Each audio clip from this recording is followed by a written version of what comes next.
To Not Gonna Lie, a Wave original brought to you by Olipop, a new kind of soda. I'm your host, Kylie Kelce, a firm believer in waiting until after Thanksgiving. That's right. After.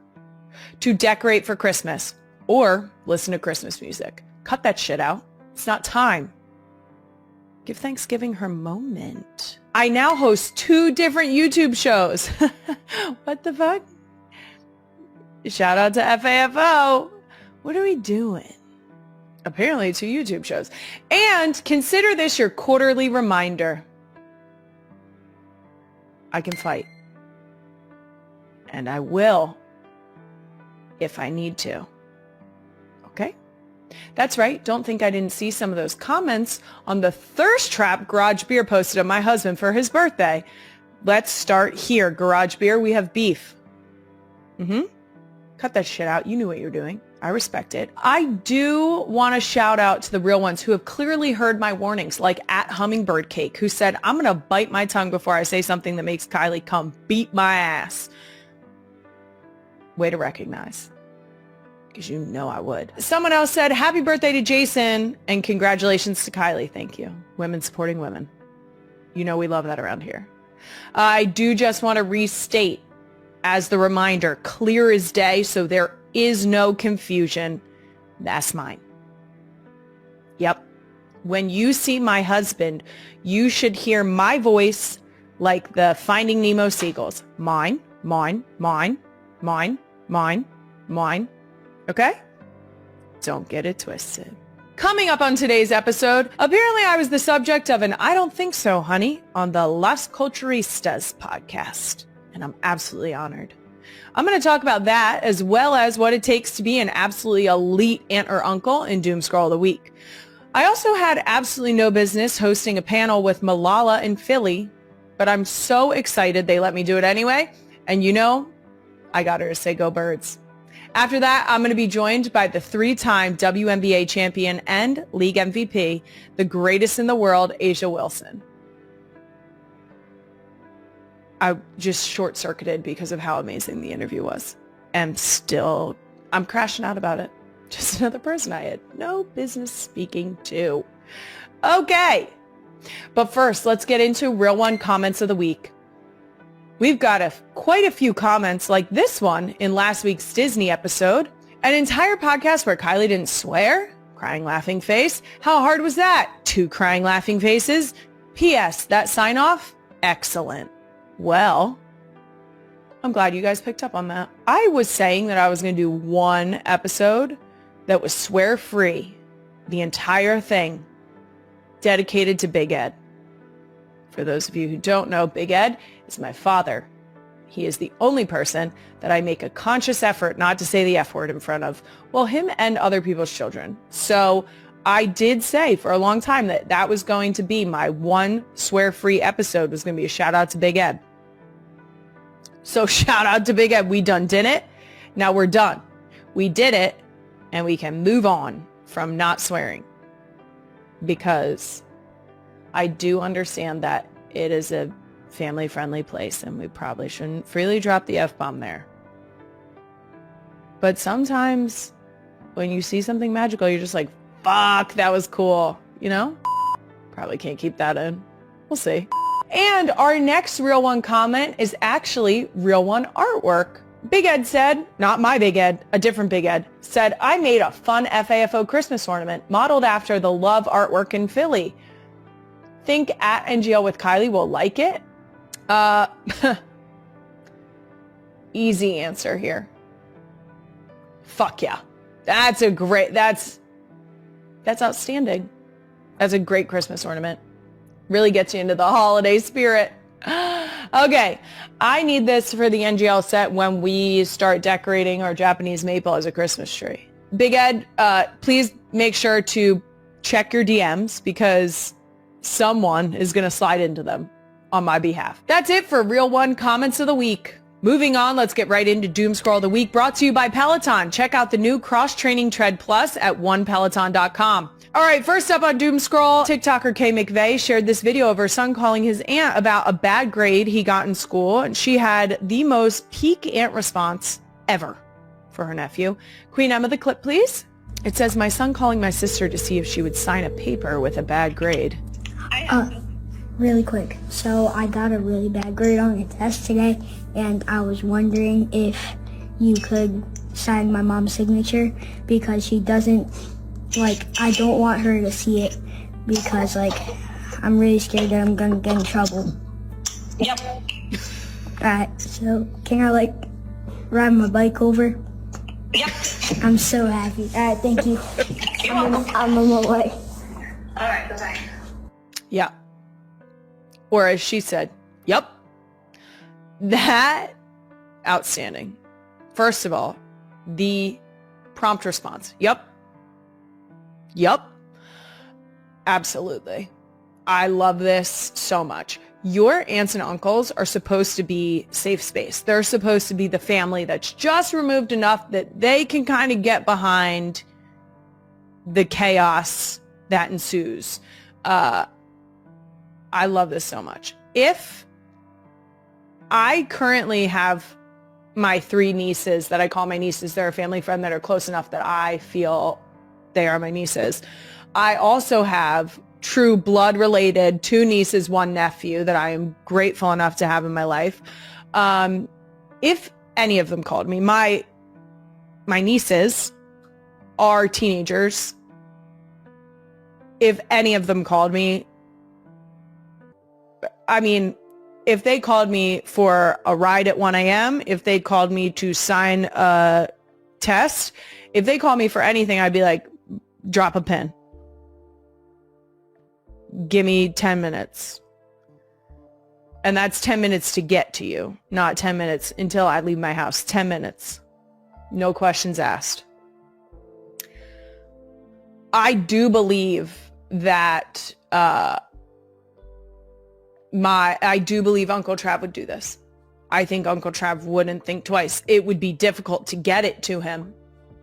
But by then there might be virtual signature for these test situations. And if that is the case, Uncle Trav, I guarantee you, will sign it to send back to school. I know that for a fact. And I know that because I think there's 2 layers to this. Will they sign it? Maybe 3 layers. Will they sign it? How much of a priority is it? And are they going to tell the parents? My answer, will I sign it? Yes.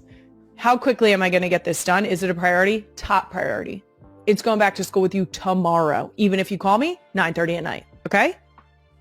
3rd, I'm not telling nobody. What happened? Who? That's not I didn't do that. I didn't sign that. I don't know what you're...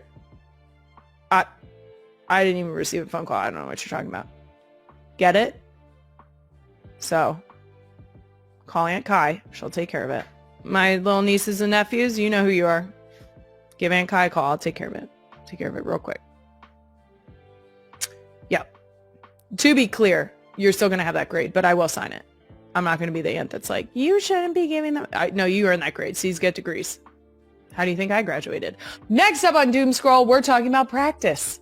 That's right. World Cup champion Abby Wambach was on the Today Show and shared her thoughts on parents attending their kids' sports practices. Queen Emma, the clip, please. Do not go to practice. Oh, practice. Parents, drop your kids off.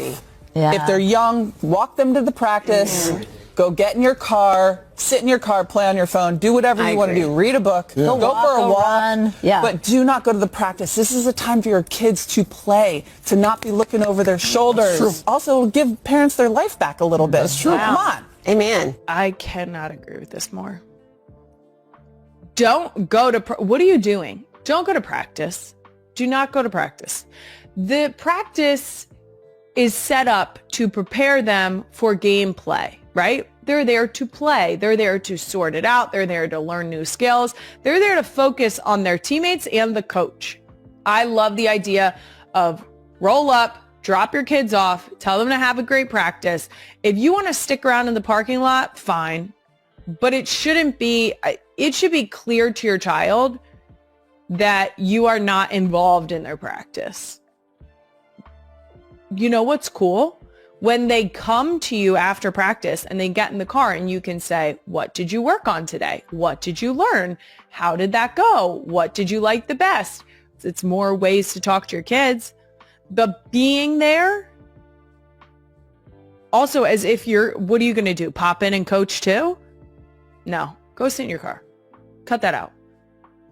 Don't do that. They're at practice. Let them go and play. Like Abby said, let them go play. That's why they're there. We are not quite to an age yet where our kids are doing organized sports without parents. We currently we've started soccer. When they do other practices, they've done gymnastics. During gymnastics, I have tried to sit down so that they can't see me. Why I didn't like that? Because it was more of you're not going to leave me, right? We were still able to talk about what was happening afterwards. And whenever she looked at me, I was like, stop looking at me, focus on what you're doing. And the one time I actually told her in the car, hey, if you keep looking over at me during practice, I will go and sit in a place where you can't see me because I'm not involved in your practice. You have to focus on your coach. And last scroll, it's been brought to my attention that I was featured in an iconic Las Culturistas podcast segment called I Don't Think So, Honey. I have not seen this yet, so you're seeing my reaction in real time. Queen Emma, the clip, please. I don't think so, honey. Kylie Kelce is his wife. I thought she was their sister. That's on you. I thought Kylie Kelce was Travis and Jason's sister, and here's what happened. So I was leaving a hotel, and I walked past this girl, and I'm like, oh my God, that's Kylie Kelce. She's about 5'6". And I say to Melissa, I'm like, I think that was Kylie Kelce. She goes, no, she's tall. And I go, right, because that family is tall.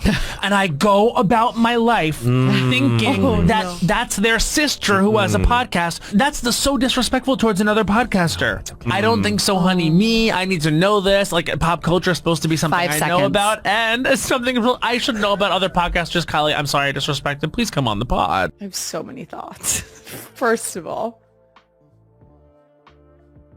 the fact that you said my name one time, humbling experience. The fact that you said it multiple times is actually tripping me out. You said my name. What?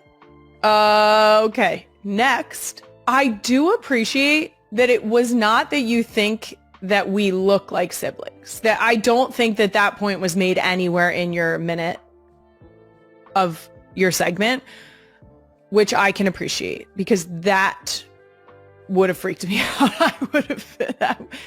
I love his desire to not disrespect a fellow podcaster if we're calling me that. I know that, to be clear, I know I have a podcast. I would not describe myself as a podcaster because I think that's insulting to other podcasters. I would love to go on Las Culturistas. Maybe we can have Bowen and Matt on NGL sometime. Maybe you guys want to come over here and chit chat. I will say, I think since Jennifer Lawrence is sitting in your guest seat, first of all, dragging her into the mess that is that segment with me involved, I'm so sorry to her that my name or any thoughts about me wasted your time. I would like this to end in an apology from me. I don't think so, honey, me. I don't think so, honey, that I should take up any space in your brain, and I'm sorry that I wasted it. Also, I would just like to point out that to be fair, say this all the time. Kylie Kelce, not a great name. It's not a great name. So I would just like to point out that you thought that I was given that name from birth. Kylie Kelce. No. Nope. I'm a McDevitt that fell face first into the Kelce last name. So I swiped my way into that one. Oh God, that's bad. All right, that does it for Doom Scroll of the Week, brought to you by Peloton. Moving on, a brand new edition of Places Kylie Has No Business Being. Recently, I had the pleasure of having absolutely no business hosting a panel for Malala on her Finding My Way book tour stop in Philly, and it was tremendous. It was incredible. My initial reaction to hearing that Malala wanted me to moderate was disbelief. That's the easiest way to say it. I had some words about it that I mean, full disclosure, I said, are you fucking kidding me? You're kidding. You're joking. That's a joke. You're kidding me. I read Malala's first book, I Am Malala, when I was in college. Our school had a very deeply rooted emphasis on what they called engagement for the common good. And there was a lot of looking at international affairs and what was happening across the globe and different social justice issues, so that we could find a deeper understanding for them. And Malala was part of those conversations because of her emphasis on women in Arab countries seeking their education. And because of that, when I got the email asking if I would be interested, I could not compute that. So I said yes, and then proceeded to get very, very nervous about making sure that I was going to live up to an expectation that I think comes along with Malala's professionalism, her intelligence, her wit, all of it. And she was incredible. I'm so grateful to Malala. It was so amazing to meet her and her husband and her entire team. I'm so grateful that they thought that I was qualified to do this. It was incredible. And at the end of the day, we got her to say "Go Birds." Did say if you didn't have an answer, you could say "Go Birds." Yeah. We got a chance to chat before we went out onto stage, and I did compliment her on her usage of green attire, and then proceeded to tell her that if there was ever a lull or a question that was a little too open-ended, feel free to hit them with a "Go Birds," and you'll have them right back on your side. She didn't even need it, obviously, because every time someone asked a question, she was right on it, gave an outstanding response.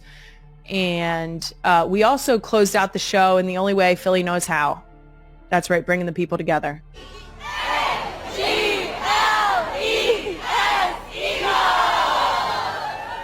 It's beautiful.